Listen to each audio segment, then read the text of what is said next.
السلام عليكم ويا صباح الفل عليكم. ازيكم وعاملين ايه؟ يا رب تكونوا كويسين وفي احسن حال. النهارده ان شاء الله هنعمل مع بعض روتين يوم الخميس. ويعني يوم الخميس بيبقى ليا تكنيك كده شويه معين، فباذن الله الفيديو يعجبكم واليوم بتاعي كله يعجبكم. وطبعا لو عجبكم ما تنسوش تحطوا لايك للفيديو وتعملوا اشتراك وتفعلوا زر الجرس، ونسمي الله ونصلي على سيدنا محمد، ونشوف هنعمل ايه النهارده في اليوم بتاعنا ده. هنعمل النهاردة أكلات كده محترمة، يعني تعتبر أكلة شعبية وفي نفس الوقت فيها كل الفيتامينات وفيها كل البروتين اللي انتي محتاجاه انتي وأسرتك.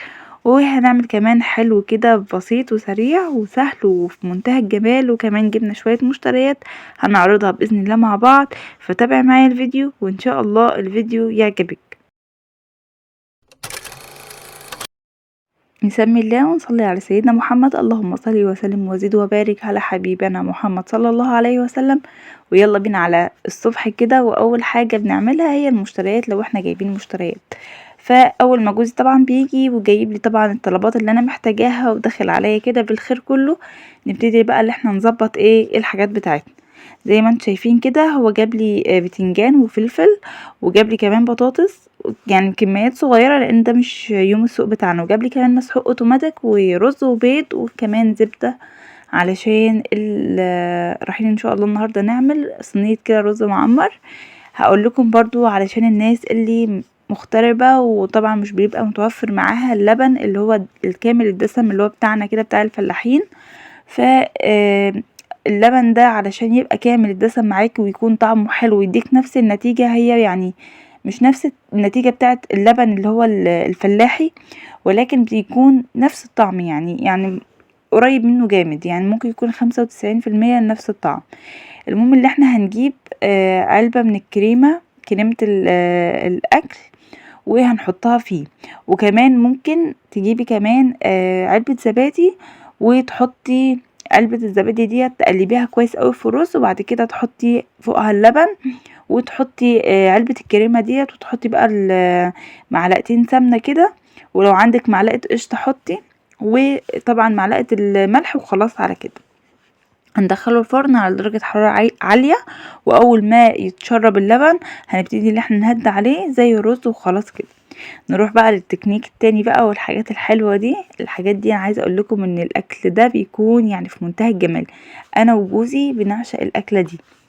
فولعنا كده على صينية المعمر بتاعتنا، وجيت هنا جبت بتنجانية كده محترمة، رحت قطعتها بالشكل ده، ورحت بقى ايه اعمل دقة التوم واجهز الدنيا كده لحد ما الاذان يأذن واروح اصلي، وبعد كده بقى ايه نيجي نكمل اليوم بتاعنا عادي، لان زي ما بقول لكم ان في اليوم ده انا كنت صايمة. فزي ما انتم شايفين كده جبت التوم بتاعي وجبت ال بتاعي الهون او الصلاية او اي حاجة. المهم اللي احنا قشرنا كده حوالي 6 فصوص من الثوم، وكان عندي كمان فلفل يعني هريسة في الفريزر، طلعته برضو يفك كده لحد ما اخلص ايه تقشير الثوم بتاعي ده. انا عايزة والله يا بنات اعمل افرز ثوم، بس للاسف هنا الثوم يعني غالي قوي ومش بنجيبه زي ما انتم شايفين كده، غير يعني تلات راس، اسمهم ايه، 3 راس كده. آه وخلاص على كده، يعني مش بيجي كمية او بيتشرى بالكيلو. فان شاء الله لو لقيت حد بيبيعه بالكيلو هجيب مثلا 2 كيلو ولا حاجة افرزهم واحطهم في الفريزر، لان بجد بيوفر كتير قوي، بيوفر مجهود كبير. المهم اللي انا عملت هنا كده قشرت الثوم وخلصت منه. دخلت كمان على البطاطس وقلت كمان اقشرها وبرضو اخلص منها. والفلفل برضو هروح اللي انا اغسله وهغسل البطاطس واقطعهم، والبطاطس طبعا احطها في ميه، ويبقى كده انا ظبطت الدنيا خالص. ما يبقى كده باقي عندي طبق السلطه وهقلي وخلاص على كده.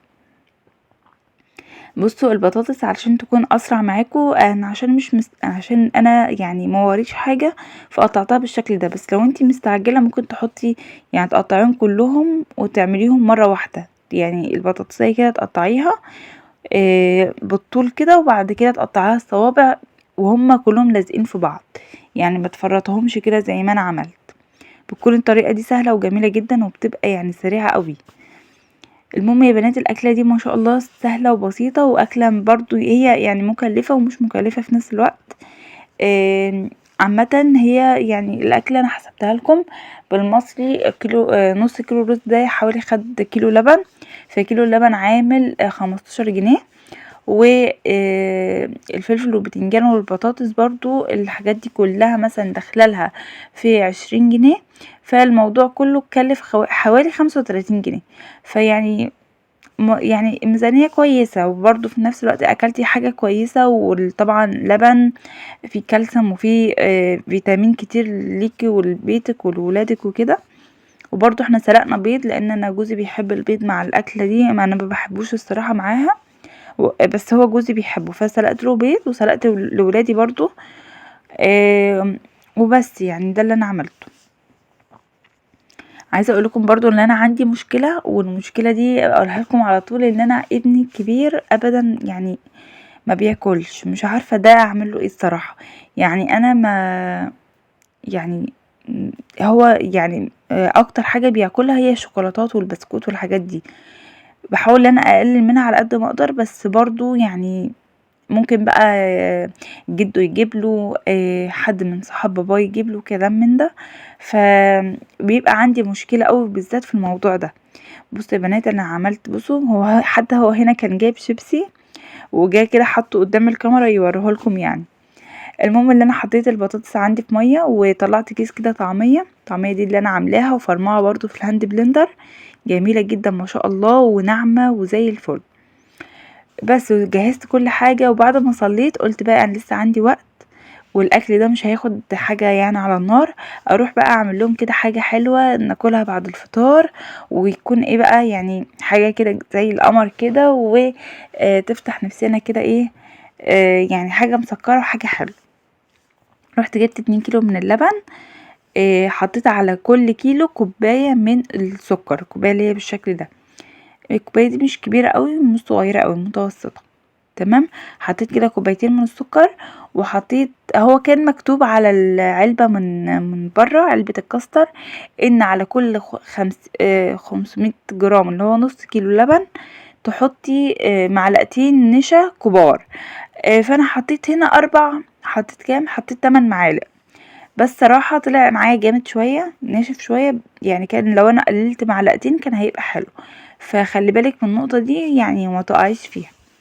المهم حطيت كمان كيسين كده من الفانيليا وخلاص كده، وقلبت بقى لحد ما تقل معايا وبقى خلاص تماسك، ورحت على طول حطيته بقى ايه في الاطباق والكاسات بتاعتي. انا قلت بقى حاجة حلوة كده بعد الصيام، وفي نفس الوقت برضو يعني الحاجات دي بتبقى جميلة كده في البيت، يعني كل فترة وفترة كده تعملي صينية كيكة، تعملي كاستر جيلي، مهلبية رز بلبن. الحاجات دي بتبقى جميلة جدا في البيت، يعني بيبقى احس ان في خير كده في البيت، وفي نفس الوقت لو جالك ضيف مفاجئ بيكون حاجة عندك كمان ممكن ان انتي تعمليها كفطار. ممكن حد جعان وكده، ممكن الصبح كده ولادك ولا حاجة، كل واحد ياخد طبق كده يفطر بيه ويبقى خلاص، يعني شلت برضو من على دماغك كده هم الفطار. فيعني مش مشكلة، يعني مرة كده ومرة كده نظبط نفسنا كده على كل فترة نعمل حاجة حلوة في البيت، احسن ما نروح نشتريها من بره، او ان احنا نعود ولادنا ان الحاجات الحلوة بس اللي بتيجي من المحلات والسوبر ماركت وكده. بصوا عملت كده طلع معايا ما شاء الله 9 اطباق كده بالشكل ده، فالحمد لله كميته كانت كويسة جدا ومعقولة. بس كده، ونروح بقى اللي احنا نعمل الغدوة بقى بتاعتنا النهاردة. سلقت البيض زي ما انتم شايفين كده، ورحت هنا حطيت شوية من الزيت، وشغلت على الطاسة تانية، على حلة تانية برضو حطيت فيها زيت، قلت هقلي في دي بطاطس، وهقلي في دي بقى الفلفل والبتنجان بتوعي، اللي هي الكبيرة دي قلت هقلي فيها البتنجان والفلفل، والصغيرة هقلي فيها البطاطس والطعمية. انا وانا بصور الطعمية ما مش عارفة ايه اللي حصل، المقطع ما جاش ابدا، فان شاء الله باذن الله مرة تانية هصور لكم ازاي بعملها، وبعملها بتبقى يعني شكلها حلو كده، فباذن الله هصورها لكم باذن الله مرة تانية باذن الله. يعني احنا مش هنبطل يعني اكل طعمية، احنا من عشاق الطعمية. المهم اللي احنا كده طلعنا البتنجان بتاعنا بعد ما اتحمر، وحطيت الدور التاني وحطيت معاه بقى الفلفل.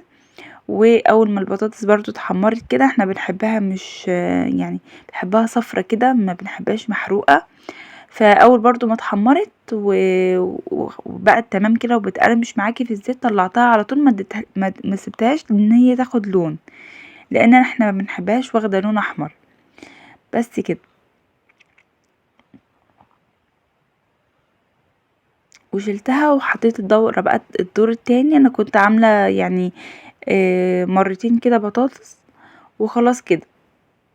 كانت الغدوة بتاعتنا ما شاء الله جميلة، وكان بالنسبة لي انا فطار لان كنت صايمة زي ما بقول لكم. فكان فطار ما شاء الله جميل، وبرضو ولا لحوم ولا فراخ ولا اي حاجة.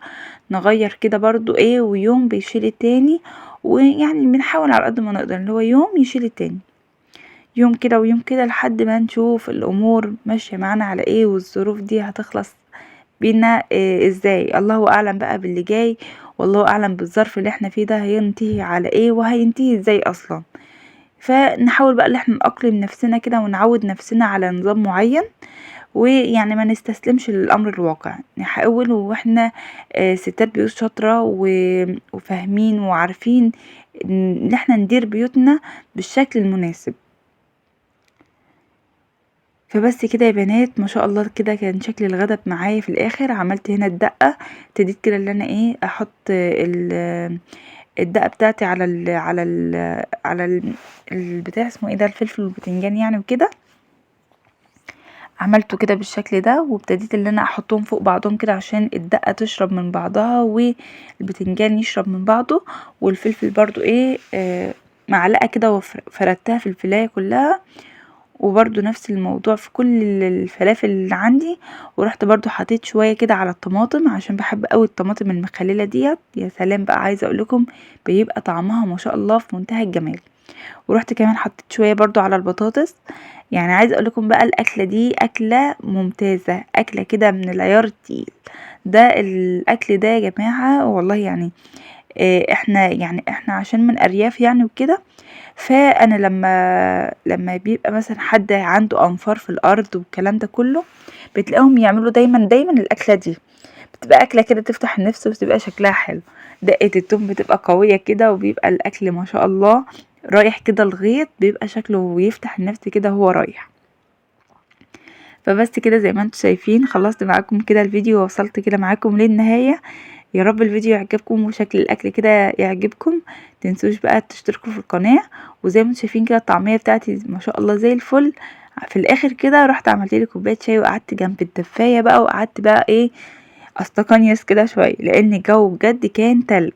فبس كده يا بنات اكون خلصت معاكم الفيديو. ما تنسوش لايك واشتراك في القناة وتفعلوا زر الجرس، واشوفكم على خير، والسلام عليكم ورحمة الله وبركاته. مع السلامة.